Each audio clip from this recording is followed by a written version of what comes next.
4 temporadas inolvidables. 4 años de western de verdad en NBC.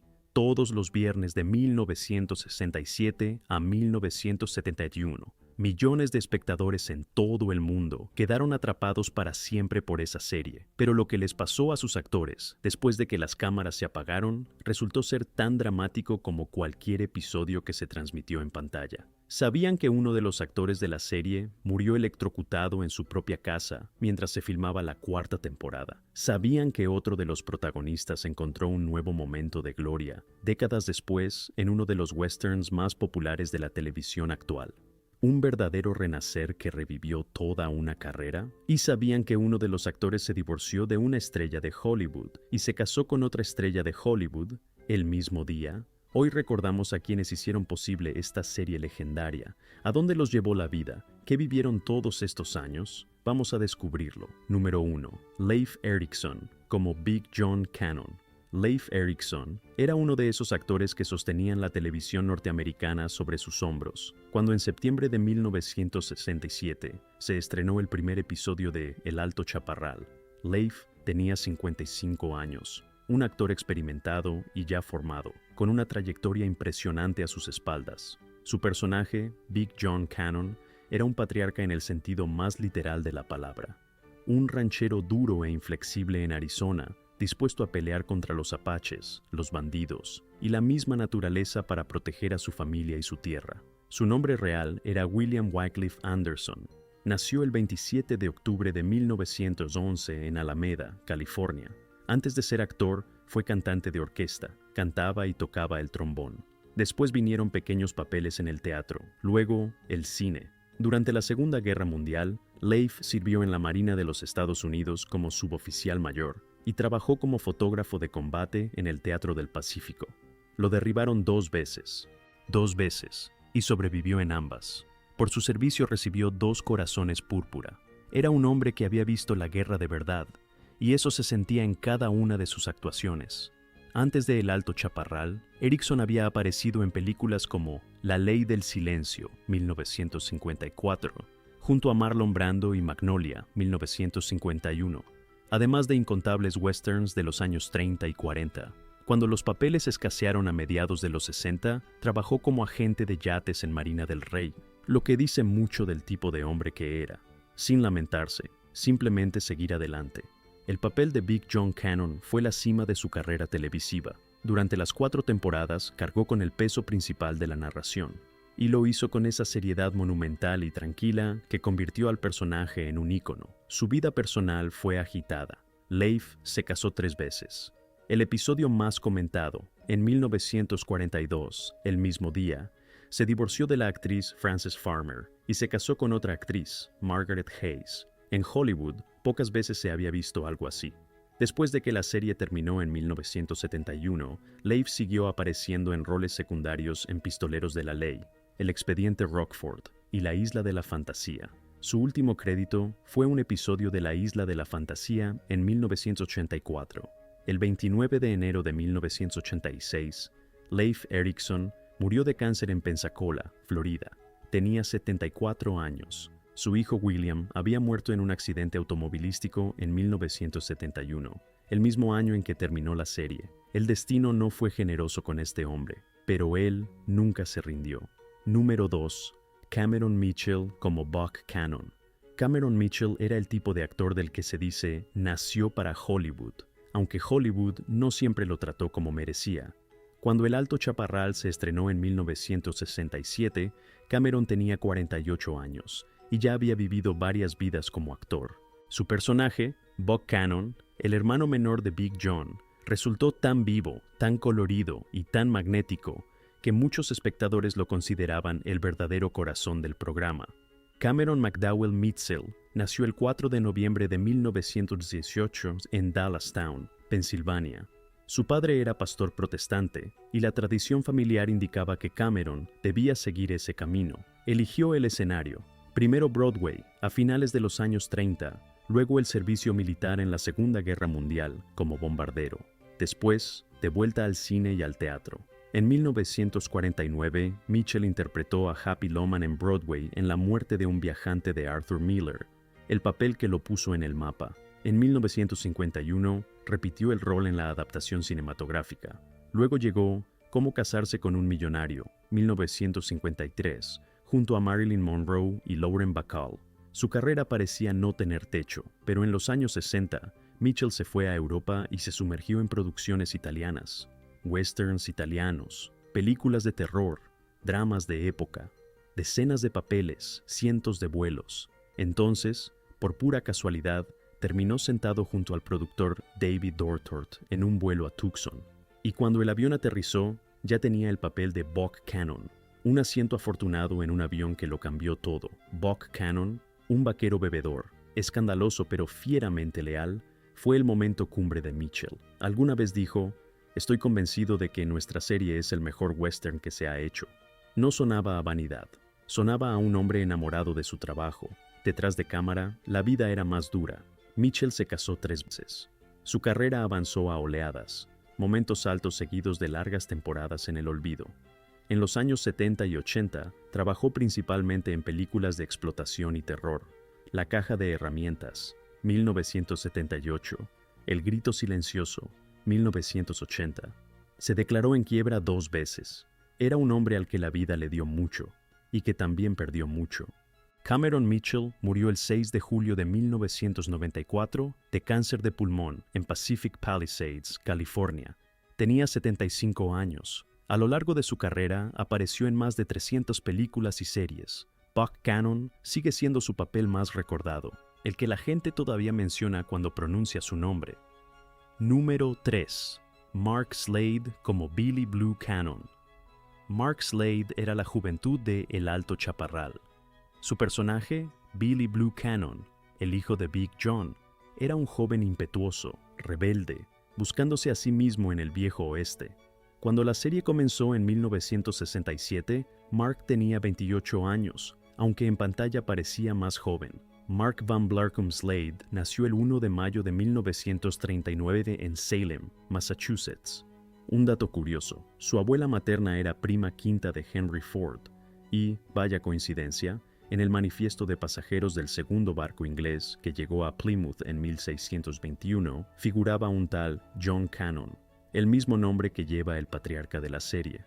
Mark originalmente quería ser ilustrador. Se inscribió en una academia de arte en 1956, con intención de dedicarse a la caricatura, pero un día reemplazó a un compañero enfermo en una obra de teatro, y el bicho del teatro lo picó para siempre.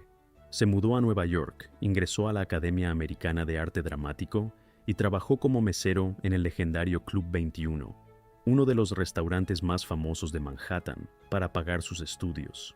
En El Alto Chaparral participó en las 4 temporadas, hasta que se fue hacia el final de la serie. Su salida se atribuye al deseo de explorar otros proyectos. Durante la serie incluso mostró su talento como ilustrador. Un episodio incluyó caricaturas del personaje de Billy Blue, y los dibujos eran obra auténtica de Mark Slade. Después de El Alto Chaparral, apareció en la película Salty, 1973, y en la serie televisiva homónima, 1964-1975. Su carrera como actor se extendió hasta principios de los 90, con más de 300 apariciones en teatro, cine y televisión. Recibió varios premios internacionales, entre ellos un premio del público en Bélgica y el Bambi, un reconocimiento alemán de gran prestigio en el mundo del espectáculo. En 2026, Mark Slade tiene 87 años, sigue vivo y con buena salud.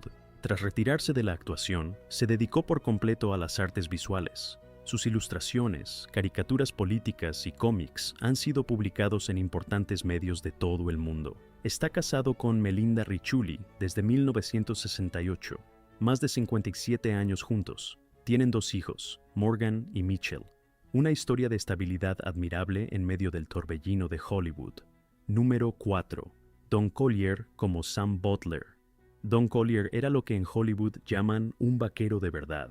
Y no es una metáfora. Sabía montar a caballo, arrear ganado y hacer exactamente lo que su personaje hacía en pantalla. Cuando El Alto Chaparral comenzó a filmarse en 1967, Don tenía 38 años y ya contaba con una sólida trayectoria en westerns televisivos. Donald Maunger Collier nació el 17 de octubre de 1928 en Inglewood, California. Tras la escuela secundaria, sirvió en la Marina de los Estados Unidos y en la Marina Mercante. Luego vino una beca de fútbol americano, primero en la Universidad Harding-Simmons en Texas y después en la Universidad Brigham Young en Utah. Disciplina, trabajo en equipo, esfuerzo. Todo eso se reflejaría después en su manera de actuar. Sobria, confiable, sin adornos. Su camino a Hollywood comenzó en el lomo de un caballo. Saber montar bien abría las puertas del western. En 1960 obtuvo el papel protagónico del mariscal Will Foreman en la serie Outlaws de NBC. Un verdadero espaldarazo. Cuando cancelaron Outlaws tras 2 temporadas, Don se incorporó a El Alto Chaparral, donde interpretó a Sam Butler, el capataz del rancho y el hombre de confianza de Big John Cannon, y permaneció durante las 4 temporadas. Mi papel es simple, un hombre que cuida el ganado, y lo juego así, directo, dijo en una entrevista de 1968. Esa honestidad es exactamente lo que el público agradecía. Sam Butler era la imagen de la lealtad, la integridad y la competencia. Don Collier era igual en la vida real. Después de El Alto Chaparral, Don siguió activo. Apareció en 3 películas junto a John Wayne: El Dorado, 1966, El Carro de Guerra, 1967 y Los Inconquistables, 1969. Más tarde vino el papel de William Tompkins en Los Jóvenes Jinetes, ABC, 1989 y 1992, y apariciones en telefilmes de Pistoleros de la Ley y Bonanza. Su imagen de vaquero lo convirtió en el rostro de los chicles Hubba Bubba, grandes burbujas sin problemas. Don Collier murió el 13 de septiembre de 2021 de cáncer de pulmón en Harrodsburg, Kentucky. Tenía 92 años. Hasta sus últimos años siguió activo, participando en encuentros de fans de El Alto Chaparral, asistiendo a festivales de western en Kanab y Tombstone. Era auténtico, y lo fue hasta el final. Número 5. Frank Silvera como Don Sebastián Montoya. Frank Silvera es una de las figuras más extraordinarias y más trágicas de toda la historia de El Alto Chaparral. Su personaje, Don Sebastián Montoya, el orgulloso y poderoso patriarca mexicano, padre de Victoria y Manolito, fue concebido como contrapeso dramático de Big John Cannon. Silvera le daba vida con tal convicción que el público nunca imaginó que estaba viendo a un actor negro de origen jamaicano. Frank Alvin Silvera nació el 24 de julio de 1914 en Kingston, Jamaica. Cuando tenía 6 años, su familia se mudó a Boston. De tez clara por naturaleza, pasó toda su carrera interpretando una enorme variedad de personajes étnicos, latinoamericanos, polinesios, italianos, españoles. Lo llamaban el hombre de las 1000 caras. Apareció en 2 películas de Stanley Kubrick, Miedo y Deseo, 1953, y El beso del asesino, 1955. Interpretó al general Huerta en Viva Zapata, junto a Marlon Brando. Fue nominado al premio Tony como mejor actor por Camino Real en 1953. Silvera estaba profundamente comprometido con el movimiento por los derechos civiles. En 1964 fundó el Teatro del Ser, una compañía teatral en Los Ángeles para artistas negros, que financiaba en gran parte de su propio bolsillo y a la que dedicaba una enorme cantidad de energía. Su postura firme en materia de igualdad racial era extraordinaria para el Hollywood de aquella época. Estuvo en El Alto Chaparral desde el primer episodio en 1967. El productor David Dortort tomó una decisión deliberada, aunque nunca anunciada públicamente, al contratar a un actor negro para interpretar a un aristócrata mexicano. Era un gesto político. Don Sebastián Montoya se convirtió en un personaje plenamente desarrollado, igual a Big John en autoridad, en complejidad, en peso dramático. La tragedia llegó el 11 de junio de 1970. Frank Silvera intentaba reparar un triturador de cocina en su casa de Pasadena cuando recibió una descarga eléctrica fatal. Tenía 55 años y murió en plena filmación de la 4ª temporada. Su muerte obligó a reescribir urgentemente varias líneas argumentales. Su viuda interpuso una demanda de $10 millones contra General Electric por negligencia y diseño defectuoso del aparato. En 1973 se fundó el taller de escritores Frank Silvera en su honor, una organización de apoyo a dramaturgos negros. Entre sus fundadores estuvo Morgan Freeman. Número 6. Rodolfo Acosta como vaquero. Rodolfo Acosta fue uno de esos actores a los que Hollywood durante décadas usó como rostro de la amenaza. El bandido, el jefe apache, el villano. El Alto Chaparral le ofreció algo completamente distinto. Su vaquero, un peón del rancho, era un personaje retratado con respeto, competencia y verdadera profundidad. Eso era una rareza para los actores mexicoamericanos de esa época. Rodolfo Pérez Acosta nació el 29 de julio de 1920 en El Paso, Texas.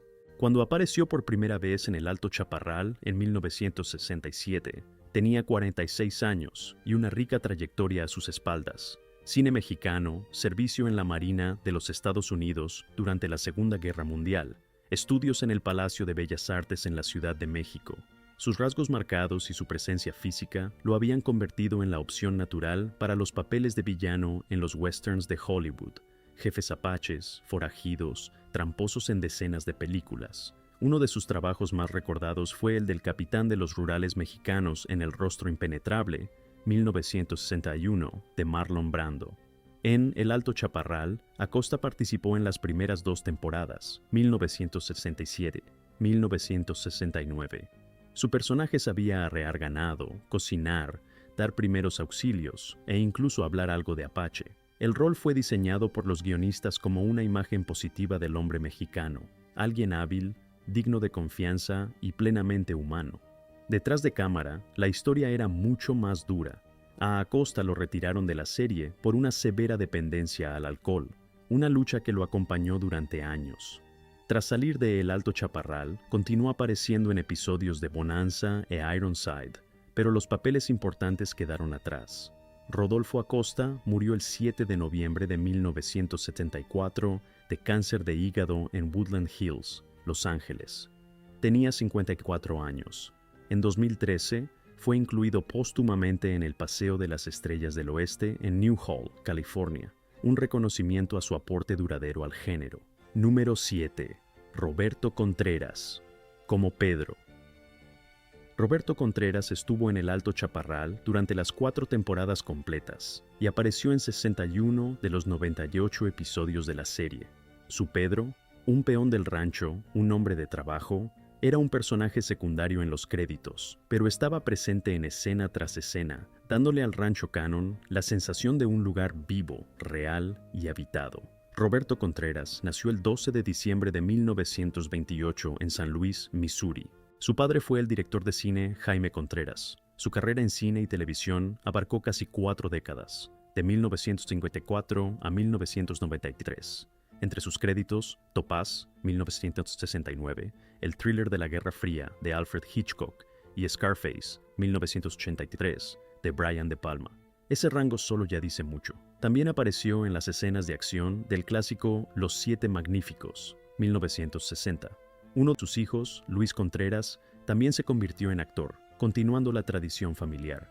Contreras fue un defensor constante de la representación digna de los latinoamericanos en el cine. Era abierto en su malestar cuando papeles de mexicanos eran asignados a actores no mexicanos. El Alto Chaparral era para él un proyecto especial, uno de los pocos programas donde los actores latinos interpretaban personajes completos, iguales y dignos junto a sus contrapartes anglosajones. Roberto Contreras murió el 18 de julio de 2000 en Los Ángeles. Tenía 71 años. Su hijo Luis continuó en la profesión. Contreras sigue siendo parte de la historia de una serie que, quizás por primera vez en el horario estelar de la televisión norteamericana, puso a una familia mexicana en pie de igualdad con una familia blanca norteamericana. Y no le pidió disculpas a nadie por ello. Número 8. Bob, hoy como Joe Butler. Bob. Hoy era un hombre de dos mundos, doble de riesgo y actor al mismo tiempo. Una combinación poco común que le daba una comprensión del proceso cinematográfico desde adentro que pocos actores alcanzan. En El Alto Chaparral interpretó a Joe Butler, el hermano menor del capataz Sam Butler, el personaje de Don Collier. Cuando la serie comenzó en 1967, Bob tenía 40 años. Robert Francis Hoy nació el 3 de abril de 1927 en Nueva York. Desde los 7 años trabajó en un rancho en las montañas Catskill y aprendió a montar a caballo con una habilidad excepcional, una destreza que marcaría toda su vida profesional. Sirvió en el Cuerpo de Marines de los Estados Unidos hacia el final de la Segunda Guerra Mundial. Como doble de riesgo, sustituyó a Charles Bronson, Tony Curtis, Tyrone Power David Janssen y Telly Savalas. Como actor, apareció en El jinete pálido. No, en El fuera de la ley, Josie Wales, 1976, con Clint Eastwood, y en El guardaespaldas, 1976. En 1961 fue uno de los cofundadores de la Asociación de Dobles de Riesgo de la Industria Cinematográfica, una organización que hasta hoy defiende los derechos y la seguridad de las personas que ejercen una de las profesiones más peligrosas de Hollywood. Bob estuvo en El Alto Chaparral durante las 4 temporadas. Después de la serie siguió trabajando: Dallas, Magnum, Jag, Los jóvenes jinetes. En 1990 se incorporó al Sindicato de Directores de América y trabajó como director y asistente de dirección en segunda unidad en la serie El Zorro, filmada en España, junto a su antiguo compañero de El Alto Chaparral, Henry Darrow, quien interpretaba al padre de El Zorro. Bob Hoye murió el 8 de febrero de 2010 en el Hospital Northridge tras 6 meses de lucha contra el cáncer. Tenía 82 años. Su carrera se extendió durante 55 años, desde el cine de los años 50 hasta la televisión de los 2000. Fue la vida de un hombre que amaba lo que hacía y que lo hacía excepcionalmente bien. Número 9. Rudy Ramos como Wind. Rudy Ramos es quizás la historia más inesperada e inspiradora de todo el elenco de El Alto Chaparral. Se incorporó a la serie en su 4ª y última temporada en 1970, con apenas 19 años. Su personaje, Wind, un joven temperamental de sangre mixta, mitad indígena norteamericano, se convirtió en el nuevo rostro del programa en su recta final. Rudy Ramos nació el 19 de septiembre de 1950 en Lawton, Oklahoma. Según sus propias palabras, es parte mexica, descendiente del pueblo azteca, y parte mexicano. Creció cerca de las comunidades Kiowa y Comanche, lo que le dio una comprensión profunda de las culturas indígenas que después se reflejaría en sus actuaciones. Su primera experiencia profesional fue en Ironside en 1969. 6 meses después, llegó el casting de El Alto Chaparral, un detalle que vale la pena conocer. El productor David Dortort había estado haciendo pruebas con actores rubios de ojos azules, con pelucas para el papel de Wind. Entonces, alguien le habló de Rudy Ramos, que en ese momento no tenía ni un solo crédito teatral en su haber. Ramos llegó a la prueba, interpretó una escena de la obra Un puñado de lluvia, y obtuvo el papel en ese mismo instante. Tras El Alto Chaparral, Rudy apareció en decenas de series y películas. El Ejecutor, 1976, con Clint Eastwood; El Chauffeur, 1978, Colores, 1988, con Sean Penn y Robert Duvall. De 1987 a 1988 fue miembro fijo del elenco de Hunter en NBC. En 1977 recibió el premio del Círculo de Críticos de Drama de Los Ángeles por su trabajo en conjunto en una producción teatral. Y luego llegó el verdadero renacimiento. A finales de los años 2010, Rudy Ramos se incorporó al exitosísimo Yellowstone junto a Kevin Costner, interpretando a Felix Long. Un círculo que se cierra, un western sobre una familia ranchera, donde Ramos vuelve a encarnar a un hombre atrapado entre dos mundos. En 2026, Rudy Ramos tiene 75 años y sigue en actividad. En 2019, fue incluido en el Salón de la Fama del Cine de Oklahoma. Wind creció y se convirtió en leyenda. Número 10. Ted Markland. Como Reno. Ted Markland era uno de esos actores que le daban textura a El Alto Chaparral. Su personaje Reno, un vaquero del rancho Cannon, no tenía grandes monólogos ni escenas estelares, pero episodio tras episodio, su presencia ayudaba a que el mundo de la serie se sintiera auténtico y vivo. Cuando la serie comenzó en 1967, Ted tenía alrededor de 35 años. Ted Markland, nombre completo Edward Markland, nació el 27 de septiembre de 1932. Su carrera como actor abarcó más de 40 años, desde los westerns televisivos de los años 50 hasta el cine independiente de los 90. Antes de El Alto Chaparral, había aparecido en Los Rough Riders, Todos son asesinos y diversas series de antología. En El Alto Chaparral, Ted fue un pilar del elenco durante toda la vida del programa. Reno era confiable, parco y siempre listo para la acción, exactamente el tipo de personaje que sostiene el tejido vivo de un western. Después de El Alto Chaparral, Markland trabajó principalmente en papeles de carácter, una amplia variedad de proyectos, desde dramas televisivos hasta películas independientes. Nunca fue un nombre conocido para el gran público, pero dentro de la industria lo conocían y respetaban como un actor técnicamente sólido y siempre confiable. Ted Markland murió el 1 de agosto de 2014. Tenía 81 años. Dejó una extensa filmografía y una buena reputación, la de un hombre que siempre hizo su trabajo con honestidad y dedicación. Número 11. Jerry Summers como Ira. Jerry Summers fue otro rostro esencial del elenco de El Alto Chaparral. Su personaje Ira, un vaquero del rancho, apareció desde la primera temporada y durante varios años fue parte inseparable de la vida cotidiana en el rancho Cannon. Jerry Summers, nombre completo Gerald David Summers, nació en 1935. Era a la vez actor profesional y doble de riesgo, una combinación que abría puertas específicamente en los westerns, donde las habilidades físicas valían tanto como el talento actoral. A lo largo de su carrera, trabajó principalmente en el género western. El Alto Chaparral fue su proyecto más sostenido y visible. Tras el final de la serie, continuó obteniendo créditos televisivos, aunque sin roles protagónicos. Lo que sí sabemos es que Jerry Summers pasó todos los años de rodaje en Tucson y en los sets al aire libre de Old Tucson Studios, y años después hablaba de ese periodo de su vida con gran cariño. En el sitio oficial de El Alto Chaparral se conserva una cita suya que lo dice todo, que una vez hubiera sido suficiente, pero que no se lo habría perdido por nada del mundo. Jerry Summers murió en 1997. Fue parte de una generación de actores que sabían construir un mundo alrededor de las estrellas principales, en silencio, con profesionalismo y sin protagonismo. Eso es exactamente lo que hace buena televisión. Número 12. Henry Darrow como Manolito Montoya. Henry Darrow es el fenómeno de El Alto Chaparral, el único miembro del elenco principal que llegó a la serie sin un nombre conocido y la dejó convertido en una estrella internacional de verdad. Su Manolito Montoya, el pícaro encantador, hermano de Victoria, hijo de don Sebastián, se convirtió, sin lugar a dudas, en el personaje más querido de la serie en todo el mundo de habla hispana y más allá. Su nombre real era Enrique Tomás Delgado Jiménez. Nació el 15 de septiembre de 1933 en Manhattan, Nueva York. Sus padres eran inmigrantes puertorriqueños. A los 13 años, la familia regresó a la isla. Allí estudió ciencias políticas y arte dramático en la Universidad de Puerto Rico y luego ganó una beca para el Pasadena Playhouse, una de las mejores escuelas de teatro de California. Cuando el productor David Dortort vio a Henry, entonces todavía conocido como Henry Delgado, en una producción de El maravilloso traje de helado de Ray Bradbury, junto a F. Murray Abraham, su decisión fue instantánea, sin pruebas formales. El papel es tuyo, le dijo. Darrow contó después que fue él mismo quien propuso hablar en español en la serie y aprender el lenguaje de señas de los apaches, y que el productor aceptó en el acto.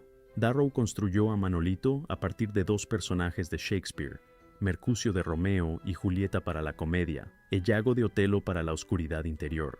Lo que surgió fue un personaje de una vitalidad extraordinaria, imprevisible e irresistible. Él y Cameron Mitchell literalmente le robaron el show al protagonista principal. Después de El Alto Chaparral, Darrow siguió con una carrera activa. De 1974 a 1975, interpretó al detective Manny Quinlan en Harry O. junto a David Jansen. En 1980, dio voz al zorro en una serie animada. En 1983, interpretó al mismísimo zorro en la comedia El Zorro y su hijo, convirtiéndose en el primer actor latino en interpretar a El Zorro en la televisión norteamericana. Luego, de 1990 a 1993, en la serie con Duncan Regehr, interpretó al padre del zorro, don Alejandro, siendo el único actor en la historia en haber interpretado tanto al zorro como a su padre. En 1990, ganó un premio Emmy diurno por su trabajo en Santa Bárbara. En el mundo de El Alto Chaparral, Darrow fue el gran embajador de la serie. Durante décadas participó en encuentros de fanáticos en Tucson, se conectó con seguidores de todo el mundo, dio entrevistas y compartió recuerdos. Henry Darrow murió el 14 de marzo de 2021 por causas naturales en su casa en Wilmington, Carolina del Norte. Tenía 87 años. Manolito Montoya vive en el corazón de millones de espectadores alrededor del mundo. Número 13. Linda Cristal como Victoria Cannon. Linda Cristal era una leyenda, no solo una actriz de El Alto Chaparral, era una mujer que transformó esa serie y contribuyó de manera decisiva a su éxito mundial. Su Victoria Cannon, hija orgullosa, educada y apasionada de un rico hacendado mexicano que se convierte en la esposa de Big John Cannon, era un personaje que la televisión norteamericana nunca había visto antes. Su nombre real era Marta Victoria Moya Pego Burgess. Nació el 23 de febrero de 1931 en Buenos Aires, Argentina. Su infancia estuvo marcada por la tragedia. Cuando tenía 13 años, sus padres murieron por intoxicación con monóxido de carbono en un automóvil. Ella fue la única sobreviviente. Lo que vino después fueron años de incertidumbre, estudios en el Conservatorio de Montevideo, trabajo en el cine mexicano y finalmente Hollywood. Su primer Globo de Oro llegó en 1959, actriz más prometedora, por su papel en la comedia Las Vacaciones Perfectas, 1958, junto a Tony Curtis. Luego vinieron El Álamo, 1960, con John Wayne y Dos cabalgan juntos, 1961, con James Stewart, dirigida por John Ford. Su carrera cinematográfica era brillante. Por eso, cuando el productor David Dortort llevaba 3 semanas buscando a su Victoria Montoya sin encontrarla, la aparición de Linda Cristal fue como un salvavidas. La audición se volvió leyenda. La escena que le dieron a leer le pareció demasiado dulce, demasiado sencilla. La apartó a un lado y comenzó a improvisar, interpretando a una mujer enamorada, luego a una mujer de la calle, luego a una madre que había perdido a su hijo en la guerra. En un momento arrojó su sombrero, sus zapatos, su chaqueta. Literalmente me estaba lanzando sobre esa gente, recordaba ella. Salió de allí con un contrato. En El Alto Chaparral, Linda Cristal apareció en 96 episodios. Por su interpretación de Victoria, recibió 2 nominaciones al Emmy y en 1970 ganó el Globo de Oro como mejor actriz en una serie dramática, el segundo de su vida. Un dato que vale mencionar. Ella y Henry Darrow con frecuencia cerraban las escenas añadiendo diálogos improvisados en español que dejaban completamente desconcertados a sus compañeros anglosajones, Erickson, Mitchell y Slade. El productor Dortort lo aprobaba en silencio. Después de El Alto Chaparral, Cristal trabajó de manera selectiva. Apareció en Mr. Majestic, 1974, con Charles Bronson. Hizo apariciones en series como Hospital General. Y luego se alejó casi por completo de la vida pública. Se dedicó a los negocios, bienes raíces, importación y exportación, y según todos los indicios le fue muy bien. En 2019 se publicó su autobiografía Una vida inesperada, escrita junto a su hijo Jordan Wexler. Linda Cristal murió el 27 de junio de 2020 en su casa en Beverly Hills. Tenía 89 años. Se fue mientras dormía, en silencio, con dignidad, tal como vivió. Su partida fue llorada por toda la comunidad mundial de fans de El Alto Chaparral. Henry Darrow, que la siguió menos de un año después, no alcanzó a despedirse. Victoria y Manolito se fueron juntos, con pocos meses de diferencia. El último episodio de El Alto Chaparral, el que duró toda una vida. El Alto Chaparral no era solo un western, era una serie sobre una familia, distinta en sangre y en cultura, que encontró la manera de vivir unida, en pantalla, en los estudios de Tucson, bajo el sol verdadero de Arizona. Quienes la hicieron posible fueron veteranos de 2 guerras mundiales, inmigrantes e hijos de inmigrantes, actores que rompieron estereotipos y cambiaron las reglas del juego. Se fueron uno a uno: Silvera, Acosta, Erickson, Hoy, Collier, Mitchell, Darrow, Cristal.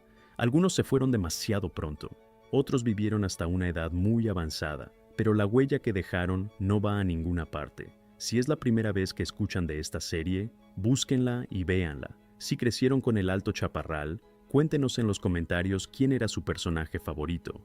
Sam Butler, Henry Darrow o quizás Linda Cristal. Suscríbanse al canal para más historias sobre las personas que construyeron la Edad de Oro de Hollywood. Denle like si este episodio les gustó. Nos vemos en el próximo.